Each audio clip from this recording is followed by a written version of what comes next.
Ginakondenar sa Malacanang ang fake nga medical document nga nagalap na online nagkaangot sa kahimtangan sa ikayong lawas ni Presidente Ferdinand Marcos Jr. Ginpahayag ng Presidential Communications Office nga ginhimo-himo lang o kung isa ka malisuso nga aligasyon ang ginapalapta sa social media. Ginasiguro man sa opisina nga ang Presidente yara sa maayos nga kondisyon sang lawas fully capable sa paghimo sa iya obligasyon kag wala sang direktang problema kung ikayong lawas ining paghahampalan.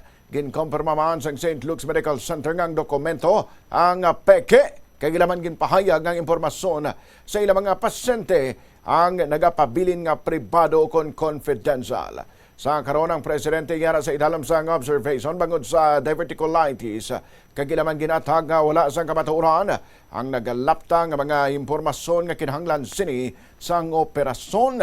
Samtang ginatag man ni Palace Press Officer Claire Castro nga hindi life-threatening ang kondisyon sang Presidente. Ginsiling man sila nga wala sa medical bulletin nga ipagwa kay hindi pwede maghatag sa impormasyon ng sinuman nga doktor sa ospital, kundi ang personal lamang nga doktor ni Presidente Marcos. Sinabi po ng Pangulo, hindi po life-threatening, nakaramdam po siya ng konting sakit, at yan naman po ay tinutugunan ng kanyang mga doktor.